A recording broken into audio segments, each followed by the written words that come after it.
News Hub, born to fight for right. आज 23 मार्च शहीद दिवस है। वो दिन जब भगत सिंह, राजगुरु और सुखदेव ने आजादी के लिए अपनी जान दे दी। लेकिन क्या हम सिर्फ उनका बलिदान याद रखने आए हैं या उनकी सोच को भी समझना जरूरी है? भगत सिंह सिर्फ एक क्रांतिकारी नहीं थे, एक सोच थी। उनका सपना सिर्फ अंग्रेजों से आजादी तक सीमित नहीं था, बल्कि एक नए बराबरी वाले भारत की रचना भी था। उनकी जेल डायरी एक इंटेलेक्चुअल खजाना थी, जिसमें 53 बुक्स के नोट्स थे, जिसमें राजनीति, समाज और आजादी पर उनके विचार लिखे थे, जिसमें सोशलिज्म और इनइक्वालिटी पर गहरे एनालिसिस थे। पर सवाल ये है, ये डायरी इतनी इम्पोर्टेंट थी तो लोगों तक क्यों नहीं पहुंची? क्या भगत सिंह की असली सोच छुपा दी गई? आज की वीडियो में हम उनके इस छुपे हुए विचारों को समझने वाले हैं, तो वीडियो को एंड तक जरूर देखें, क्योंकि जो फैक्ट्स आप जानने वाले हैं वो शायद पहली बार सुने रहे होंगे। 12 सितंबर 1929 को भगत सिंह को जेल अथॉरिटीज ने एक स्कूल नोटबुक जैसी जितनी डायरी दी थी। इस डायरी में उन्होंने 53 बुक्स के नोट्स लिखे थे, जो 108 अलग अलग लेखक की थी। ये डायरी उनके बौद्धिक खजाना थी, जिसमें इतिहास, राजनीति, धर्म और सोशलिज्म के कॉन्सेप्ट्स थे।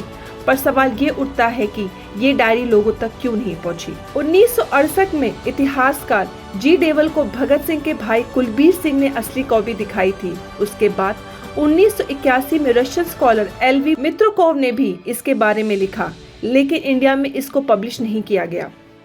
जानते हैं भगत सिंह क्या पढ़ रहे थे?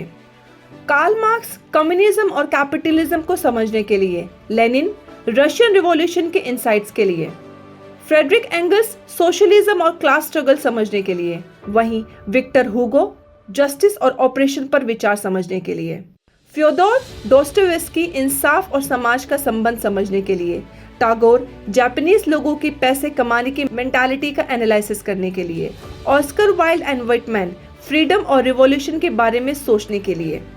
वहीं भगत सिंह के खुद के भी कोर्स थे, जैसे religion is the tool of ruling class, अगर कोई जेल में है तो मैं भी आजाद नहीं हूँ, गवर्नमेंट जो ब्रिटैलिटी करती है वही पब्लिक भी सीख लेती है। भगत सिंह ने ब्रिटेन और अमेरिका की इनइक्वालिटी पर भी नोट्स लिखे थे। ब्रिटेन में 49% लोग आधा प्रोडक्शन कंट्रोल कर रहे थे। अमेरिका में सिर्फ 1% लोग के पास में $57 बिलियन का वेल्थ था, जबकि 70% लोग सिर्फ 4% प्रॉपर्टी ओन कर रहे थे। क्या ये आज भी रिलेवेंट नहीं लगता? लेकिन क्यों छुपा दी गई थी ये अनमोल डायरी? 1979 में हिंदुस्तानी मंच ने इस डायरी को पब्लिश करने का प्लान बनाया, पर कहा गया कि फंडिंग नहीं थी। लेकिन सच ये है कि क्या कांग्रेस पार्टी ने भगत सिंह की आइडियोलॉजी को सपोर्ट नहीं किया? क्या फैमिली मेंबर्स भी इसके मायने नहीं समझ पाए? कुलबीर सिंह के पास असली कॉपी थी, पर उन्होंने कभी हिस्टोरियन से शेयर नहीं की।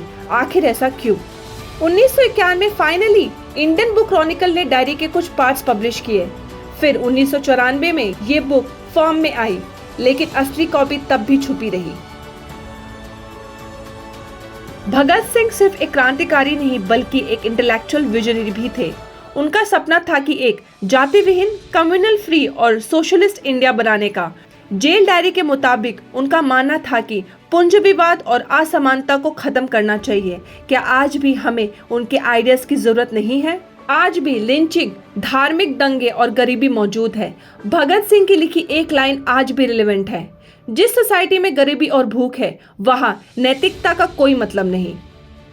भगत सिंह, राजगुरु और सुखदेव ने अपनी जान सिर्फ आजादी के लिए नहीं दी, बल्कि एक नए भारत के सपने के लिए दी। एक भारत जो बराबरी पर बेस्ड हो, जिसमें गरीबी ना हो, जिसमें लोग धर्म और जात के नाम पर ना बंधे हो। तो दोस्तों, आपको क्या लगता है? क्या भगत सिंह की सोच को हिस्ट्री में दबा दिया गया? क्या उनकी जेल डायरी आज के समय में और ज्यादा इम्पोर्टेंट है? भगत सिंह ने कहा था, जिंदगी जीने का एक ही तरीका है, किसी महा उद्देश्य के लिए जिए जाओ। पर क्या आज हम उनका सपना पूरा कर रहे हैं?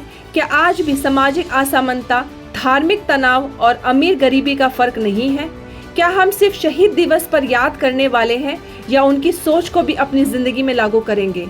अगर आपको लगता है कि भगत सिंह की सोच आज भी रिलेवेंट है, तो वीडियो को लाइक करें, शेयर करें और अपनी राय जरूर दें। शहीद सिर्फ मरते नहीं, उनकी सोच अमर होती है, लेकिन सिर्फ तब तक जब हम उसे जिंदा रखें। News Hub, born to fight for right.